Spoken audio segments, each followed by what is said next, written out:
Last video में हमने UPSC preparation के ओवरव्यू के बारे में डिस्कस किया था, और उस डिस्कशन के दौरान आपने मेंटरशिप और गाइडेंस प्रोग्राम के बारे में डिस्कस किया था, उसका थोड़ा बहुत आपने ओवरव्यू दिया था। तो अब आप डिटेल्ड मेंटरशिप और गाइडेंस के बारे में बता सकते हैं कि क्या यूपीएससी प्रिपरेशन के दौरान क्या मेंटरशिप, क्या ऐसे पॉइंट्स हैं जो स्टूडेंट्स को ध्यान में रखने चाहिए?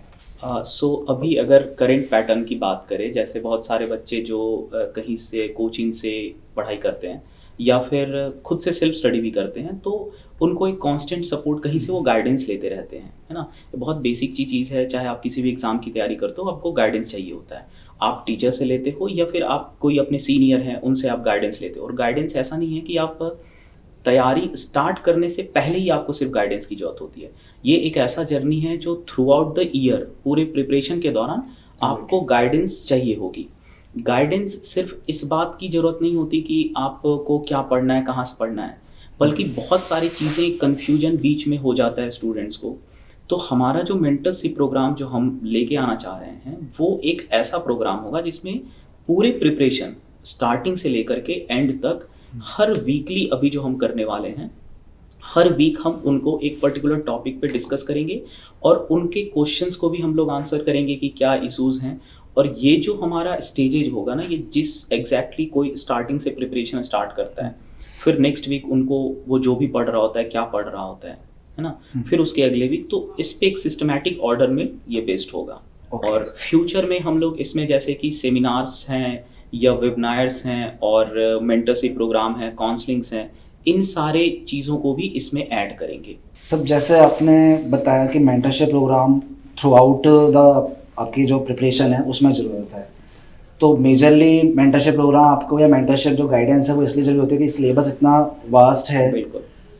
कैंडिडेट जब तैयारी करने बैठते हैं उन्हें ये मालूम ही नहीं पड़ता कि कैसे पढ़ाई करनी है, क्या चीज़ें को इम्पोर्टेंट हैं, क्या चीज़ नहीं है, कुछ आइडिया नहीं रहता है।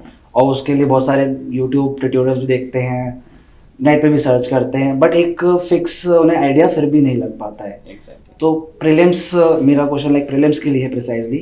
प्रीलिम्स की जब प्रिपरेशन करने बैठे, उसका सिलेबस क्या ध्यान में रखें, कैसे उसको आगे कैरी करें प्रिपरेशन? बेसिकली हम लोग प्रीलिम्स जो कि एग्ज़ाम का फर्स्ट स्टेज है ना, और कोई भी जब आप देखो कि फर्स्ट टाइम किसी ने डिसाइड किया कि उसे यूपीएससी की तैयारी करनी है, सिविल सर्विसेज का एग्ज़ाम देना चाहता है, तो पहली चीज़ जो उसके सामने आती है वो है प्रीलिम्स एग्ज़ाम। ठीक है। और प्रीलिम्स के सिलेबस को समझना बहुत ज़रूरी है। अगर कोई स्टूडेंट्स ऐसा सोचता है कि उसने कुछ किताबें ले आई, कहीं से सुना कि हाँ एनसीईआरटी हो, किताबें अगर सही भी हो, है ना, तो भी सिलेबस को guide banana is very important. Syllabus को अच्छे से समझना, उस सिलेबस को अच्छे से समझ करके उसके अनुसार काम करना, ये बहुत महत्वपूर्ण है। दूसरी चीज़ है कि अगर आप प्रीलिम्स के सिलेबस को देखो तो काफ़ी बहुत ही जेनरिक सिलेबस लिखा हुआ है, काफ़ी डिटेल में नहीं है वो, है ना। तो इसमें भी जैसे फॉर एग्जांपल आप देखोगे कि इंडियन हिस्ट्री, अगर सिर्फ इंडियन हिस्ट्री लिखा हुआ है तो इंडियन हिस्ट्री में आप क्या पढ़ोगे? तो ये भी एक चैलेंज है, इसको कैसे करें सॉर्ट आउट। तो इसके लिए हम प्रीवियस ईयर क्वेश्चंस को देखते हैं, है ना। तो आज हम लोग सिलेबस के बारे में ही डिटेल में डिस्कस करेंगे कि सिलेबस क्या है प्रीलिम्स एग्जाम का। So UPSC as a topic मेरे is a very close to my heart, क्योंकि मैंने भी प्रिपरेशन करी है यूपीएससी। तो जब मैं प्रिपेयर कर रहा था, एक ऐसा टाइम पीरियड आता है जहाँ पे आप कंफ्यूज हो जाते हो कि प्रीलिम्स और मेंस में कि हम क्योंकि दोनों की तैयारी ओवरलैप करती है और सिलेबस भी एक तरह से बहुत हद तक ओवरलैप करते हैं। तो बाइफरकेट कैसे करें जब एग्ज़ाम क्लोज आ रहा है, एग्ज़ाम पास आने वाला ही है, तो आप इसको कैसे बाइफरकेट करेंगे कि मैं अभी प्रीलिम्स पे स्ट्रिक्ट करूँ और रिस्ट्रिक्ट हो जाऊँ, या फिर मेंस कब तक दोनों को साथ में लेकर चलता रहूँ? देखिए, जैसे सबसे पहले तो हमें ये क्वेश्चन जनरली उन कैंडिडेट्स के लिए जो 2023 में अपीयर होने वाले हैं अभी, ओके, तो उनके लिए आप बताइए। अभी जो 2023 के लिए प्रिपेयर कर रहा है ना, आई थिंक कि वो इस स्टेज में होगा कि उसने कई जो बेसिक किताबें हैं, जो एनसीईआरटी किताबें हैं, या जो अच्छी किताबें हैं, जो रिकमेंडेड बुक्स हैं, उन सबको वो पढ़ लिए होंगे या पढ़ रहे होंगे। तो उनको एक बेसिक सिलेबस का अंडरस्टैंडिंग होगा, राइट। और वो ये चीज़ देख रहे होंगे कि मेंस का जब वो पढ़ाई करते हैं ना, तो हम लोग ऐसे नहीं करते हैं कि प्रीलिम्स को पहले पढ़ रहे हैं या मेंस को बाद में पढ़ रहे हैं, क्योंकि पढ़ने की चीज़ें सेम हैं, आपका अप्रोच अलग हो सकता है। कुछ सिलेबस में कुछ ऐसे टॉपिक्स हैं जो प्रीलिम्स में नहीं है, मेंस में है, या प्रीलिम्स में है और मेंस में नहीं है।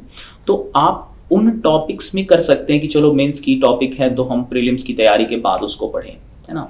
लेकिन आज के टाइम पे जो ज़्यादातर जो सिलेबस हैं, जो कॉमन सिलेबस हैं, वो आप एक ही साथ पढ़ते हैं। जब प्रीलिम्स एग्ज़ाम पास आता है तो आप उसकी प्रैक्टिस, प्रीलिम्स फोकस्ड प्रैक्टिस करते हैं। तो यहाँ पे अभी जो है मुझे लगता है कि ज़्यादातर स्टूडेंट्स जनवरी या उसके बाद ही प्रीलिम्स स्पेसिफिक प्रिपरेशन करना स्टार्ट करते हैं। अभी वो एक जनरल चीज़ पढ़ रहे हैं, अपने सिलेबस को पूरा कर रहे हैं, और सिलेबस को पढ़ते टाइम पे भी उनको क्वेश्चन की प्रैक्टिस करनी चाहिए। और मुझे लगता है कि प्रीलिम्स के क्वेश्चन के साथ साथ मेंस के क्वेश्चन की भी प्रैक्टिस स्टार्टिंग से करनी चाहिए। With respect to this question is with respect to 2024 or for candidates who are appearing 2024, क्योंकि वो आई थिंक अभी या तो ग्रेजुएशन कंप्लीट कर रहेंगे फाइनल ईयर में, या हो सकता है एक दो जो न्यूली कैंडिडेट्स है ना, बिल्कुल कि अब उन्हें बैठना है एग्जाम में, उनके लिए क्वेश्चन है कि वो तैयारी कैसे स्टार्ट करें। क्योंकि एनसीईआरटीज का मेनली एक डिलेमा रहता है कैंडिडेट्स के माइंड में कि एनसीईआरटीज को पहले 6 to 12 करें, क्योंकि कैंडिडेट्स बहुत बर्डन हम समझते हैं कि 6 से कौन लेके बैठे, डायरेक्ट 11 12 की कर लो और स्टैंडर्ड जो बुक्स आपको ऑनलाइन दिख रही हैं वो कर लो। मेरे माइंड में भी यही क्वेश्चन था, तो इसको कैसे टैकल करें? देखिए, अभी जो हम लोग आज की वीडियो में जो हम लोग डिस्कस करेंगे ना, वो है कि हम लोग अपने सिलेबस को पहले समझेंगे, प्रीलिम्स के सिलेबस को। और जो भी बिगिनर्स हैं उनके लिए सबसे पहले तो यही ज़रूरी है कि वो प्रीलिम्स के सिलेबस को समझें। फिर हम लोग ये सारे जो डायलेमा हैं उससे संबंधित कि एनसीईआरटी 6 से पढ़े या 11 12 ही पढ़ ले ना, इन सारे क्वेश्चंस को हम लोग एक 1 by 1 हम लोग व्यूअर से भी क्वेश्चंस लेंगे और उसको हम लोग लाइव में ही डिस्कस करेंगे। तो जस्ट 1-2 मिनट में मैं ये बताना चाहता हूँ, ज़्यादातर लोग सिलेबस को देखते हैं बट उसको एनालाइज नहीं कर पाते हैं, है ना। या सिलेबस, अगर प्रीलिम्स की आप सिलेबस की बात करो, फॉर एग्जांपल जो जीएस पेपर 1 है प्रीलिम्स का, उसके सिलेबस में history of India and Indian national movement है। तो अब ये हिस्ट्री ऑफ इंडिया क्या बहुत बड़ी चीज़ है कि सारी हिस्ट्री है, तो इसको एनालाइज कैसे करें इसमें, क्योंकि डिटेल्स में दिया नहीं है, डिटेल तो इसकी है नहीं यहाँ पे।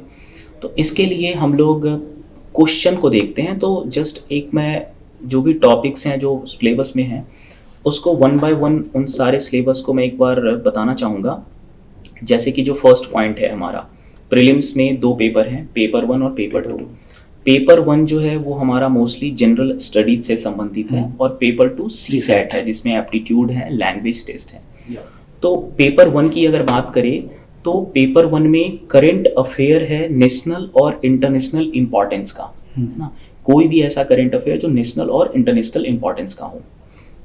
दूसरा जो पॉइंट है वो history of India and Indian national movement. यहाँ पे एक चीज़ आपको ध्यान देना पड़ेगा कि इंडियन नेशनल मूवमेंट अलग से लिखा हुआ है, although that is part of Indian history, focus करके रखा है। दैट मीन्स कि आपको ये वाला जो पार्ट है नेशनल मूवमेंट वाला, इसमें आपको और डिटेल में पढ़ना है, ठीक है। हिस्ट्री ऑफ इंडिया की अगर मैं बात करूं तो इसमें आप बिल्कुल एंशिएंट से, इंडियन हिस्ट्री की शुरुआत कहाँ से होती है, जो प्री हिस्टोरिक स्टोन एज का पीरियड है ना। फिर उसके बाद इंडस वैली सिविलाइजेशन या हड़प्पा सिविलाइजेशन जिसको कहते हैं, तो वहाँ से लेकर के जो भी एंशिएंट हिस्ट्री है, फिर मिडाइवल पीरियड में इंडिया में जो मुगल का पीरियड है, या फिर दिल्ली सल्तनत का पीरियड है, मराठा एम्पायर है, ये सारी चीज़ों के बारे में। और जो मॉडर्न पार्ट है हमारा, जब से ब्रिटिश इंडिया में आए तो उनका कैसे वो लोग आए और क्या क्या चीज़ें हुई, क्या उनकी पॉलिसीज़ थी, इन सारी चीज़ को पढ़ना है। और आफ्टर इंडिपेंडेंस जो हमारी हिस्ट्री है उसको भी पढ़ना है, इंडिया आफ्टर इंडिपेंडेंस जो बुक। बिल्कुल। तो इंडिपेंडेंस के बाद भारत की जो हिस्ट्री है उसमें, तो अब आप देखो कि हिस्ट्री जब हम पढ़ते हैं तो ऐसा नहीं है कि हर साल क्या क्या हुआ पिछले 2000 सालों का पढ़ना है ना। तो बेस्ट गाइड अगर प्रीलिम्स का कोई है तो वो है प्रीवियस ईयर क्वेश्चन। नेक्स्ट जो सिलेबस का टॉपिक है वो है इंडिया एंड वर्ल्ड ज्योग्राफी, है ना। इसमें physical, social, economic geography of India and world, 3 तरह की ज्योग्राफी की बात कर रहा है, फिजिकल, सोशल और इकोनॉमिक। तो फिजिकल ज्योग्राफी जो है वो हम जब पढ़ते हैं तो पूरे वर्ल्ड का और साथ ही साथ इंडिया का भी। तो ज़्यादातर इसमें स्टूडेंट्स जो हैं फिजिकल ज्योग्राफी वर्ल्ड ज्योग्राफी में सिर्फ एटलस को कंसीडर करना चाहिए कैंडिडेट्स को, या पूरा ओवरऑल? देखिए, अगर ज्योग्राफी को 2 तरीके से हम देख सकते हैं। एक तो मान लो आप इंडिया की वाली ज्योग्राफी और वर्ल्ड वाली ज्योग्राफी। दूसरा हम देख सकते हैं कि फिजिकल ज्योग्राफी, और दूसरा जो हो गया वो आपका जैसे इकोनॉमिक ज्योग्राफी है, ये ह्यूमन ज्योग्राफी है, जीएस के प्रोस्पेक्टिव GS से मैं बात कर रहा हूँ। तो फिजिकल ज्योग्राफी इंडिया का भी है और वर्ल्ड का भी है। तो इंडिया का फिजिकल ज्योग्राफी जो है वो वर्ल्ड के फिजिकल ज्योग्राफी का एक पार्ट है, लेकिन चूंकि हम इंडियन सिस्टम को यहाँ पे हम लोग स्टडी कर रहे हैं तो इंडिया के बारे में ज़्यादा डिटेल में पढ़ना है। सिमिलरली ह्यूमन ज्योग्राफी या इकोनॉमिक ज्योग्राफी में अगर आप देखेंगे तो पूरी दुनिया की इकोनॉमिक जो ज्योग्राफी है उसको पढ़ना है हमें, पर इंडिया वाले पार्ट को ज़्यादा डिटेल में पढ़ना है, ज़्यादा फोकस्ड करके पढ़ना है। तो इस ज्योग्राफी के सिलेबस में फिजिकल, सोशल और इकोनॉमिक ज्योग्राफी जो है इन तीनों को बैलेंस करना है। सोशल ज्योग्राफी में जैसे कई बार है सेटलमेंट है, ट्रांसपोर्टेशन है, कई बार लोग इग्नोर कर देते हैं इनको, है ना, क्योंकि बहुत सारे पार्ट सोशल इकोनॉमिक ज्योग्राफी जो है वो इकोनॉमिक्स में भी मिलता जुलता है कई चीज़ें। मेरा क्वेश्चन था सोशल ज्योग्राफी के क्वेश्चंस प्रीलिम्स में इम्पोर्टेंट रखते हैं कि नहीं रखते हैं? देखिए क्या है कि क्वेश्चन जो है किसी टॉपिक से क्वेश्चन कभी कम आ सकता है या कभी ज़्यादा आ सकता है ना। अगर उससे क्वेश्चन आ रहा है तो हमें उसे पढ़ना है, क्वेश्चन नहीं भी आ रहा है तो भी हमें पढ़ना है, क्योंकि मात्र 100 क्वेश्चन आप अक्सर ऐसा देखते हो कि कोई टॉपिक बहुत सालों तक इग्नोर्ड रहा और अचानक से यूपीएससी के एग्जाम में जो है उस टॉपिक से ज़्यादा क्वेश्चन आ गए। तो पहले तो सिलेबस में जो भी दिया हुआ है हमें उन सब का टारगेट करना है कि ये सारी चीज़ें हमें समझनी है। बाद में जब आप क्वेश्चन की प्रैक्टिस कर रहे होगे ना तो आप थोड़ा शॉर्ट लिस्ट कर सकते हो कि मेरा स्ट्रेंथ इधर है, मेरा अभी क्या छूट रहा है ना। वो तो बाद के तैयारी का पार्ट है, अभी से उसके बारे में नहीं सोचना चाहिए। बहुत सारे बच्चे आप देखोगे कि वो अपने दोस्तों से या फिर अपने आसपास से सीखते हैं कि अरे ये मिडाइवल हिस्ट्री को तो छोड़ देना है अभी, है ना, मैं इसी को करूंगा, उससे क्वेश्चन ही। जनरली देखा भी जाता है कि मिडाइवल हिस्ट्री के क्वेश्चंस थोड़े कम होते हैं विद रिस्पेक्ट टू आपके एंशिएंट। पर ये शुरुआत में नहीं सोचना चाहिए आपको जो है ना तैयारी की एक स्टेजेस होती है। जो काम आपको 6 महीने बाद करने हैं, सोचना है, वो काम आप पहले करोगे तो नहीं, है ना। जैसे आपने एक टास्क लिया, बहुत सारे पार्ट हैं उसके, आपने सब पे मेहनत की, है ना, तो आप 2 महीने 4 महीने के बाद आप सोचोगे कि चलो मैंने किस में अच्छा परफॉर्म कर रहा हूँ, मैं किस में कम कर रहा हूँ। लेकिन अभी से अगर आप कर लोगे कि नहीं सब लोग ये वाला पार्ट को इग्नोर करते हैं तो मैं भी इग्नोर करूंगा, हो सकता है आपका बेस्ट वही पार्ट हो, है ना, या आपके लिए वो पार्ट बहुत आसान हो, आपके लिए बहुत इंटरेस्टिंग हो। तो शुरुआत में कभी भी ऐसे नहीं छांटना चाहिए, बिल्कुल सिलेबस में जो भी वर्ड्स, जो पॉइंट्स लिखे हुए हैं उसको समझ करके और उसको पढ़ना चाहिए। एक बार जब आप तैयारी में जब आगे जाते हो ना तब वहाँ पे आप थोड़ा बहुत कर सकते हो कि किस चीज़ को पहले मैं करूँ, किसको बाद में करूँ, पर आपको टारगेट रखना चाहिए कि सभी सिलेबस को कंप्लीट करना है। नेक्स्ट पॉइंट जो है वो है इंडियन पॉलिटी एंड गवर्नेंस का, है ना। इसमें 2 चीज़ें लिखी, एक तो Indian polity and Indian governance. तो इन दोनों के बीच का डिफरेंस समझना है और इंडियन पॉलिटी में क्या क्या चीज़ें। फिर इसी सिलेबस में आगे इसको एक्सप्लेन भी कर रहा है कि constitution, political system, Panchayati Raj and public policy and right issue. तो ये सारे मैटर हैं जो उनका फोकस होगा, है ना। पर गवर्नेंस एक अपने आप में बहुत ब्रॉड फील्ड है, इंडियन पॉलिटी है। तो इसको जब आप पढ़ रहे होंगे ना तो आप होता क्या है कि जैसे हमने इसमें देखा कि कॉन्स्टिट्यूशन है, उसके बाद पॉलिटिकल सिस्टम है। बच्चे जब पढ़ना शुरुआत करते हैं तो सिलेबस तो एक बार देखते हैं वो, पर 1-2 महीने 3 महीने बाद उनके एग्जैक्ट माइंड में नहीं रहता है कि हमें पॉलिटिकल सिस्टम भी पढ़ना है। तो ये इसलिए सिलेबस जो है वो तो बिल्कुल आपको बहुत अच्छे से याद बोला भी जाता है डाउनलोड करके रखो या अपने पास सिलेबस का वो कर लो, वैसे कोई भी टॉपिक आपका मिस ना हो, है ना। एटलीस्ट आप एक बार तो सबको पढ़े ही पढ़े, आपको एटलीस्ट पता होना चाहिए कि ये पॉलिटिकल सिस्टम है तो वो क्या है ना, क्या क्या चीज़ें इंडियन पॉलिटिकल सिस्टम में आती हैं जो हमें जानने चाहिए, है ना। फिर है economic and social development. Economic and social development में अगर आप इसको देखो तो जैसे सस्टेनेबल डेवलपमेंट है, पॉवर्टी है ना, इंक्लूसिव डेवलपमेंट है, उसके बाद डेमोग्राफी है, सोशल सेक्टर इनिशिएटिव है। तो आपको इकोनॉमिक एंड सोशल डेवलपमेंट एक तो बहुत बड़ा ब्रॉड विषय हो जाते हैं ना। इसमें भी आपको फोकस करना है कि सस्टेनेबल डेवलपमेंट भी आपको पढ़ना है, पॉवर्टी भी पढ़ना है ना, डेमोग्राफी भी पढ़ना है, और कई सारे जो सोशल इनिशिएटिव हैं आइदर गवर्नमेंट के या किसी NGO या फिर किसी अदर ऑर्गेनाइजेशन के, आपको उन्हें भी पढ़ना है।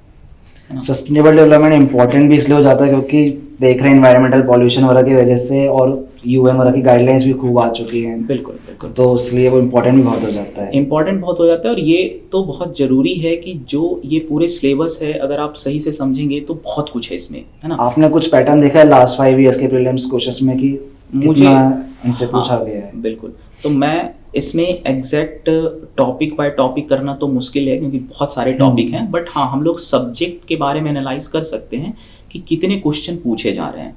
पर मैं ये मानता हूँ कि ये सही नहीं है कि कितने क्वेश्चन पूछे जा रहे हैं आप उसको करो।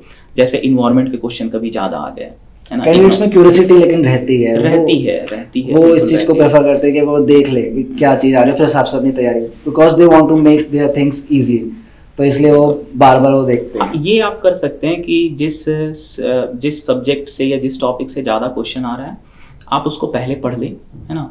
उसको थोड़ा पहले प्रैक्टिस करें तो आपको एक कॉन्फिडेंस आएगा कि चलो मेजर पार्ट जो सिलेबस का है हाँ, मेरा वो कवर हो गया। लेकिन कभी भी छोड़े नहीं, एटलीस्ट एक बार तो वो जरूर तो बिल्कुल पढ़ें, रॉन्ग अप्रोच होगा अगर हाँ। आप छोड़ रहे हैं। छोड़ना नहीं चाहिए। तो ऐसे इसके बाद फिर जो नेक्स्ट टॉपिक है इसमें वो है general issue on environment, ecology, biodiversity and climate change. ये इन्वायरमेंट इकोलॉजी कई बार हम लोग स्टार्टिंग में इस ध्यान ही नहीं देते कि इन्वायरमेंट इकोलॉजी क्या डिफरेंस है दोनों में।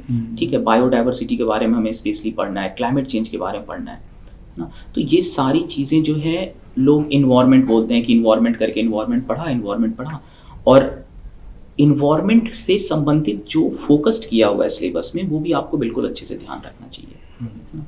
फिर जो नेक्स्ट टॉपिक है वो है जनरल साइंस। जनरल साइंस के बारे में ये भी एक ऐसा टॉपिक है जिसमें बहुत स्टूडेंट कंफ्यूज रहते हैं कि कहाँ से करें इसको, क्योंकि जनरल साइंस के सोर्सेस एग्जैक्ट नहीं है कि बिल्कुल कि इस जगह से करना है। जनरल साइंस में अगर आप देखो कि यूपीएससी के प्रीलिम्स में जो क्वेश्चन रहते हैं वो मोस्टली साइंस एंड टेक के रहते हैं, जो साइंस और टेक्नोलॉजी के फील्ड में जो रिसेंट डेवलपमेंट्स हो रहे हैं उसके बारे में होते हैं। पर जनरल साइंस इस टॉपिक का मतलब है कि इसमें फिजिक्स, केमिस्ट्री और बायोलॉजी जो 10th तक का साइंस है उससे भी क्वेश्चन आ सकता है। तो कोर क्वेश्चंस भी आ सकते हैं, फिजिक्स, बायोलॉजी, बिल्कुल आ सकते फिजिक्स हैं, वाला इन सब के। बिल्कुल आ सकते हैं। ट्रेंड्स आप देखो तो आते नहीं हैं या बहुत कम आते हैं। जैसे भी 1-2 साल पहले 3-4 क्वेश्चन आ गए थे जनरल साइंस के, है ना।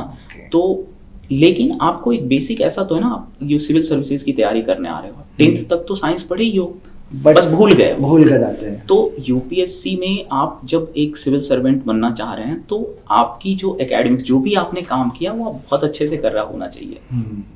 तो अगर आप भूल गए हो तो उसको पढ़िए फिर से, है ना। हाँ, पर ये हम कर सकते हैं कि जो बहुत टेक्निकल है, जैसे 10th के ही फिजिक्स में अगर आप देखोगे कि जो बहुत अंदर की टेक्निकल चीज़ें हैं उसको आप फॉर द टाइम बीइंग छोड़ सकते हैं अभी के लिए। क्योंकि ऑब्वियसली जब एक यूपीएससी आप सोचो सोशल इशूज के बारे में भी आपसे इतना डिटेल में पूछ रहा है, ज्योग्राफी भी पूछ रहा है, सब चीज़ों को हैंडल करना थोड़ा सा डिफिकल्ट होता है। सबसे चैलेंजिंग तो यही है कि जो भी हमने सिलेबस देखा इसमें सब चीज़ हैं। अब इन सारी चीज़ को एक साथ तो कवर नहीं किया जा सकता, बहुत एक अच्छा प्लान होना चाहिए।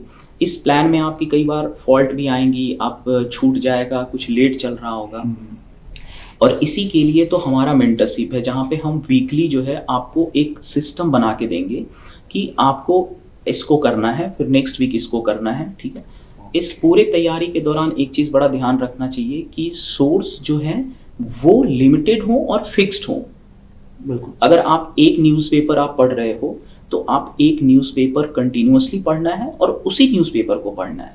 ऐसा नहीं कि 2 महीने 4 महीने बाद मज़ा नहीं आ रहा है कुछ और चेंज कर दिए, या आपके किसी दोस्त ने बोला अरे मैं तो ये पढ़ रहा हूँ और वो ज़्यादा अच्छा है तो आप उसको कर दिए। तो सोर्सेज के बारे में भी हम लोग इसके बारे में डिस्कस कर सकते हैं। अगर प्रीलिम्स में जो पेपर 1 है उसके अगर आप क्वेश्चंस के बारे में डिस्कस करें कि किस सब्जेक्ट से कितने क्वेश्चन आ रहे हैं, तो रिसेंट ईयर में ये देखा गया है कि जो इन्वायरमेंट के क्वेश्चन हैं उनके नंबर्स बढ़ रहे हैं, है ना। Environment I am also observing this pattern, like since 2017-18 से ये पैटर्न बहुत देख रहे हैं कि इन्वायरमेंट और बायोडाइवर्सिटी के क्वेश्चंस बहुत बढ़ रहे हैं, और जनरली कैंडिडेट्स अनअवेयर होते हैं, इतना डिटेल में नहीं पता लग पाता कि किस स्टेट में कौन सी बर्ड्स और ऐसे बहुत सारे चीज़ें जो पूछी जाती हैं। देखिए, इन्वायरमेंट के क्वेश्चन इसलिए भी ज़्यादा बढ़ रहे हैं ना, क्योंकि इन्वायरमेंट एक ऐसा इशू है जो कि ग्लोबल लेवल पे काफ़ी इम्पॉर्टेंट और सीरियस इशू है। सारी कंट्री, आप पॉल्यूशन के बारे में देखो, अभी रिसेंट में कई कंट्रीज़ में जैसे फ्लड आ जाते हैं, तो क्लाइमेट चेंज की वजह से ये चीज़ें फ्रीक्वेंट हो रही है। इंडिया में भी अगर आप क्लाउड बर्स्ट के बारे में अक्सर हम लोग सुनते रहते हैं, तो क्लाइमेट चेंज कहीं ना कहीं एक बहुत बड़ा और बहुत महत्वपूर्ण इशू है। तो इससे संबंधित क्वेश्चन तो बढ़ेंगे ही, है ना। पॉल्यूशन है ना, अक्सर दिल्ली में भी अगर आप देखो कि दिवाली के आसपास जो है पॉल्यूशन काफ़ी बड़ा इशू हो जाता है। तो जो ऐसे प्रॉब्लम्स हैं या इश्यूज हैं जिससे लाइफ इम्पैक्ट हो रही है, एक सिविल सर्वेंट कैसे उसके बारे में बहुत अच्छे से नहीं जानेगा, फिर वो अपना काम कैसे कर पाएगा। तो यूपीएससी आपको ऐसा नहीं है कि आपको बस कह रही कि तुम ये सारी चीज़ें जानते हो तो आ जाओ हम कर लेंगे। वो ऐसे कैंडिडेट ढूंढ रही है जो इन सारे चीज़ों के बारे में अच्छी नॉलेज रखता हो और उसको अप्लाई कर सकता हो, एक्सप्लेन कर सकता हो, है ना। सॉल्यूशंस भी लेके आए, सॉल्यूशन भी लेके आए। और ये सारी चीज़ मेंस में, जब मेंस का आप आंसर लिखोगे तो आप सॉल्यूशन, प्रॉब्लम, इन सारी चीज़ों को तो आप करोगे ही, तो आपको होना ही चाहिए। आपने ऐसा न्यूज़पेपर की बात बोली, लास्ट वीडियो में यूज़र ने, हमारे व्यूअर ने कमेंट भी किया था कि न्यूज़पेपर कैसे पढ़े, मतलब सिलेबस आपको कवर अप करना है तो how to cover the syllabus for prelims through newspaper.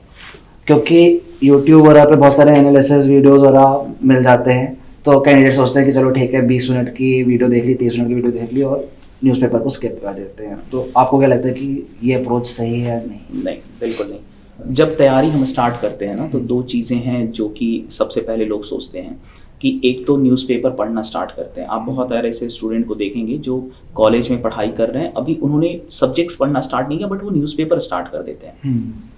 Newspaper पहले, अभी के समय में देखा जा रहा है, खास करके ये कोविड के बाद, आपको हर न्यूज़पेपर की एनालिसिस जो है वीडियो बनाई जाती है। बहुत सारे चैनल्स पे ये एनालिसिस वीडियो बनते हैं। इसमें से कई सारे अच्छे भी होते हैं, पर प्रॉब्लम ये है कि जब कोई आपके बिहाफ पे एनालाइज कर दे तो फिर आप क्या करोगे। बिल्कुल। यूपीएससी की तैयारी सिर्फ ये नहीं है ना कि आपको बहुत जानकारी आपको सब चीज़ पता है। आपको एनालिसिस का प्रैक्टिस भी करना पड़ेगा। जब हम एक आर्टिकल या किसी ऑथर के द्वारा लिखी हुई एक आर्टिकल है या एडिटोरियल है, जब उसको हम पढ़ते हैं तो हमारा माइंड एक तरह से उस पर फंक्शन करता है कि उस पर हम क्या इन्फर कर सकते हैं। शुरुआत के दिनों में आप देखोगे कि एस्पिरेंट जो हैं वो न्यूज़पेपर के आर्टिकल से बहुत कुछ नहीं निकाल पाते हैं। उनको ये नहीं समझ में आता है कि कैसे, कई सारे स्टूडेंट्स को, कि इसका हम कैसे एग्जाम में यूज़ करें। इवन पढ़ भी नहीं पाते हैं, फुल आर्टिकल भी नहीं पढ़ पाते हैं। तो यही तो सीखना है। अगर इस सीखने वाले स्टेज को स्केप कर दिए और आपने किसी एनालिसिस वीडियो देख लिया, आपको बता दिया, तो आपके पास एक कंटेंट तो हो जाएगा, बट आपका माइंड वो चीज़ नहीं कर पाएगा जिसकी ज़रूरत है यूपीएससी में। तो मुझे लगता है कि एक न्यूज़पेपर आप बिल्कुल, जब आपने सोचा कि आप पढ़ते हो, तैयारी करनी है, एक न्यूज़पेपर कोई सेलेक्ट कर लीजिए, ठीक है। जिस भी लैंग्वेज, आज के समय पे तो देखिए रीजनल लैंग्वेज में भी अच्छी न्यूज़पेपर अवेलेबल हैं, है ना। हिंदी में भी हैं, इंग्लिश में भी हैं। तो आप एक अच्छी न्यूज़पेपर सेलेक्ट कर लीजिए और उसको एक फिक्स टाइम कर लीजिए कि 1 घंटा से ज़्यादा ना, 1 घंटे के आसपास रेगुलर आप उसको पढ़ें, अच्छी न्यूज़ को पढ़ें। हाँ, शुरुआत में ये हो सकता है कि आप कुछ ऐसे भी न्यूज़ पढ़ रहे हैं जो आपके लिए उतना इम्पोर्टेंट नहीं है, पर ठीक है, शुरुआत में तो तभी तो हम लोग चीज़ें सीखते हैं। धीरे धीरे जब आपको सिलेबस पूरा पता हो जाएगा, है ना, क्वेश्चन के पैटर्न आपको पता होने लगेंगे, किस तरह का क्वेश्चन पूछता है, तो आप धीरे धीरे ट्रैक पे आ जाएंगे। शुरुआत के दिनों में अगर न्यूज़पेपर पढ़ने से आपको लगे कि क्या ही पढ़ रहे हैं, इससे अच्छा तो एनालिसिस देख लेते हैं, हाँ, है ना, तो आपको घबराना नहीं चाहिए। स्टार्टिंग के पीरियड में न्यूज़पेपर पढ़ने में दिक्कतें होती हैं, आप कंटिन्यू करिए उसको, 1 महीने 1.5 महीने में आपको बहुत अच्छा आप पढ़ने लगोगे। इसी से रिलेटेड एक और कमेंट था कि अगर कोई कैंडिडेट न्यूज़पेपर पढ़ रहा है तो फिर जो आपके मंथली करंट अफेयर मैगजीन्स आती है, फिर उनकी पढ़ने की नीड रह जाती है या फिर दोनों साथ साथ चले? ओके, देखिए न्यूज़पेपर, या दोनों सब्स्टिट्यूट हैं एक दूसरे के, ऐसा कुछ हो? न्यूज़पेपर पढ़ना तो बिल्कुल ज़रूरी है, ठीक है। पहले के टाइम पे इतने करंट अफेयर मैगजीन लोग तो पढ़ते नहीं थे, इतने आते ही नहीं थे। अब ये है कि हाँ, करंट अफेयर मैगजीन मंथली, अगर कोई एक मैगजीन पढ़ रहे हैं आप, जिसमें सारे जितने भी तरह के करंट अफेयर है उन सबको समराइज करके दिया हुआ है, तो आप उसको एज ए रिवीजन टूल को की तरह इस्तेमाल कर सकते हैं। आपने 30 दिन तक न्यूज़पेपर पढ़ा, ठीक है, और उन्हीं चीज़ों का एक आपको मंथली एंड में अगर मिल जाए जिसमें उन सारे इश्यूज का समरी जैसा दिया हो, तो ये अच्छी चीज़ है, उसको पढ़ सकते हैं। प्रॉब्लम बस ये है कि बहुत सारे कैंडिडेट्स या एस्पिरेंट जो हैं वो इसमें भी शिफ्ट करते रहते हैं, एक मंथली मैगजीन से ज़्यादा नहीं, ठीक है। आपको कोई सी भी किसी की भी आप मंथली मैगजीन आप पढ़ सकते हैं। अच्छा बात है जब आपको पूरे मंथ का जो न्यूज़ है वो रिवीजन हो जाता है। अगर कोई चीज़ न्यूज़पेपर में आपसे छूट गया हो तो यहाँ दिख जाएगा आपको मंथली मैगजीन में, या अगर मंथली मैगजीन में कोई इशू के बारे में नहीं आया हो तो आप न्यूज़पेपर में वो आपका मिला जुला वो हो जाएगा। Thank you, sir. Thank you everyone for watching this video. Subscribe to the Indian Express Education channel for more such informative videos on UPSC.